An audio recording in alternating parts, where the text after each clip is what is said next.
Kayo po ba mga bossing ko ay isa sa mga nagnanais na magtuloy-tuloy ang pasok ng swerte? Minsan po ba'y napapansin ninyo na kayo suswertehin na pero kaunting patikim lamang tapos minalas na po muli? Para tuloy-tuloy ang pasok ng swerte, meron ako ituturo sa inyo po mga bossing.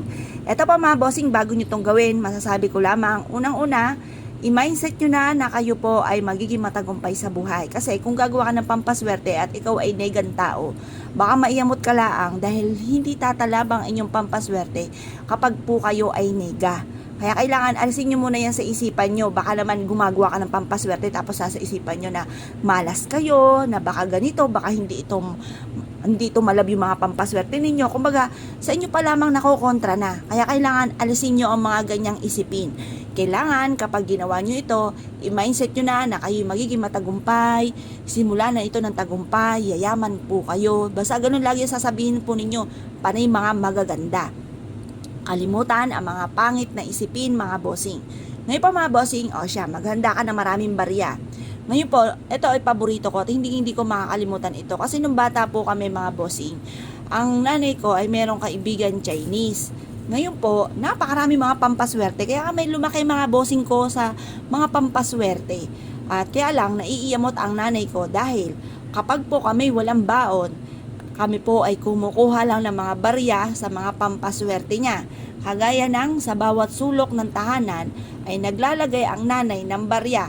Ang ending, maiiyamot po yon dahil wala ng mga barya sa bawat sulok. Kaya sabi po niya sa amin, kaya ito ginagawa ko, maglagay ng mga barya para hindi tayo maubusan ng pera at tayo ay hindi malasin.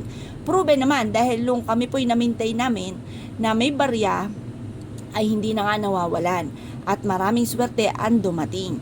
Kaya po, simula po noon ay hindi na namin kinukuha. Pero ito pa mga bossing, kung kayo gagawa ng ganito, kailangan kayo po yung positive lamang ha. Baka po kayo gumawa ng ganito, tapos kayo napakanega, huwag na kayong gumawa at baka kayo sisihin nyo pa. Ngayon po mga bossing, harap na po kayo sa may silangan, kumuha po kayo ng isang tabo na may tubig. Pagkatapos, hugasan nyo itong magaling mga bossing, hugasang mabuti. Pagkatapos yung hugasan, patuyuin sa sinag ng araw. Pag ito'y natuyo na, huwag niyong pupunasan, hayaan yung manuot, yung tubig at saka yung barya mga bossing. Ang barya, isa sa mga subok na nagtatawag ng swerte. At ang barya, ang kulay ng silver, nagtataboy ng malas. Halimbawa, meron kang kakilala, gumagamit ng kaliwa, mahilig manalangin na masasama. Nako mga bossing, kailangan po ninyo nito, lalo na ang silver, kasi iyan, kung wala ka namang ginawang masama, tatalbog ka agad yon sa kanila. Kaya meron kayong proteksyon. Kapag naman yung gold for abundance. Tapos, yung rose gold sa gilid ng 20 pesos, yan pa mga bossing ko yung mabilis sa solusyon sa mga problema. Kung mapapansin ninyo, ang mga barya ko ay may mga kalawang. Bakit kamo? Kasi binabad ko na po ito sa asin. Marami na po ako napaggamitan ng ganito ng pampaswerte. Kaya proven naman po na maswerte mga bossing. Ngayon pa mga bossing, kaya ihanda nyo na sarili nyo kapag meron kayong mga pampaswerte ng mga barya, parang kinakalawang po siya. Kagaya po nito mga bossing, parang kinakalawang. Pero okay lang po yan mga bossing. Higit-higit pa naman po sa mga baryang ito ang darating po sa inyo mga bossing. Hindi lang barya-barya ang darating sa buhay ninyo mga bossing. Maaaring bandel-bandel po yan. Pero syempre mga bossing, kung nais ninyo i-bandel-bandel, kailangan sipag at tiyaga. Kailangan talaga terrific ang pagkayod kung terrific ang mga pangarap.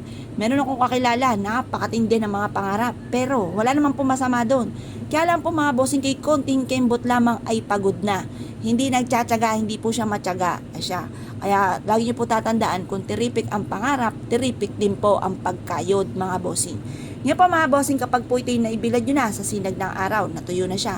Habang ito'y binibilad ninyo, paulit-ulit yung wini-wish na ito na ang simula ng tagumpay ko sa aking buhay. Kailanman na hindi na ako mamumblema sa pera at lahat ng mga pangarap ko ay matutupad. Magkakaroon ako araw-araw ng malaking benta. I-wish na po ang direct to the point na pag-wish. Walang gamit na sana, direct to the point mga bossing. Tapos, sabihin nyo po, magkakaroon ako ng malaking bahay. Magkakaroon ako ng magagarang sasakyan. Magkakaroon ako ng mga bagay na matagal ko na pinapangarap. At pagkatapos nito ng alas 8 ng umaga ng pagbibilad, ilagay sa bawat corner ng inyong tahanan. Proven po ito na maswerte. Meron nga rin po akong pinupuntahan na paborito kong coffee shop mga bossing. Ito po, nag-aalay pa po siya ng alak, tinapay, tsokolate sa gilid ng kanyang negosyo. Yan, proven din po yun, maswerte rin po yun, mag-alay din po kayo. Yan po, ang ibig sabihin po niya, kasaganahan ang dulot mga bossing. Kasi kapag ka nasisimutan, ibig sabihin, hikahos, walang pera. Pero kung pakalat-kalat lang yung wealth, maging sa usapin ng pagkain, ibig sabihin yan, masaganang pamumuhay. Ngayon po mga bossing ko kayo pinaniwala at dahil siya po itong gawin, asya, good luck po sa inyo po lahat.